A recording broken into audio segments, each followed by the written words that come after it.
Hidroponik tanaman cabai. Apa itu hidroponik? Hidroponik atau hidroponius adalah cara bercocok tanam tanpa menggunakan tanah sebagai media tanamnya. Di kalangan umum, istilah ini dikenal sebagai bercocok tanam tanpa tanah. Belakangan, media tanam yang sering digunakan pada sistem pertanian hidroponik adalah rock wool, atau yang kadang disebut sebagai stone wool. Rock wool merupakan salah satu mineral fiber yang memiliki keunggulan dalam menahan air dan udara, sehingga pertumbuhan akar dan penyerapan nutrisi pada tanaman berlangsung lebih baik. Berikut adalah hasil penyemaian benih dengan menggunakan rock wool.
Kelebihan sistem tanaman hidroponik antara lain sebagai berikut.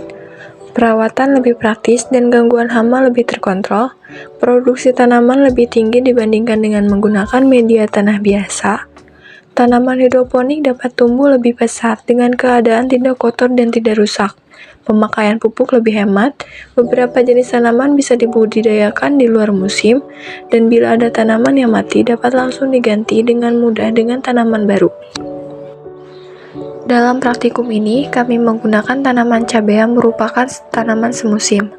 Selain dapat dibudidayakan secara hidroponik, cabai juga dapat dibudidayakan lewat cara sistem vertikultur, yakni sistem tanam dalam pot yang disusun horizontal dan vertikal atau bertingkat pada lahan terbatas atau halaman rumah. Hasil dari pengamatan ini yang dilakukan sejak 16 Juli 2022 hingga 5 Agustus 2022 selama 2 minggu, bibit cabai mengalami pertumbuhan dan perkembangan sejak hari kedua hingga pada hari ke-14. Bibit cabai akan semakin tinggi dan tumbuh besar seiring berjalannya waktu. Meskipun di antaranya ada juga cabai yang memiliki pertumbuhan yang lama, hal ini tergantung dari faktor internal maupun faktor eksternal. Pada praktikum ini, kami menggunakan sistem wick. Wick system adalah sistem hidroponik paling sederhana karena secara tradisional tidak memiliki bagian yang bergerak sehingga tidak menggunakan pompa atau listrik. Pada prinsipnya, sistem sumbu ini hanya membutuhkan sumbu yang dapat menghubungkan antara larutan nutrisi pada bak penampung dengan media tanam. Larutan nutrisi ditarik ke media tanam dari bak atau tangki penampung melalui sumbu. Air dan nutrisi akan dapat mencapai akar tanaman dengan memanfaatkan daya kapilaritas pada sumbu.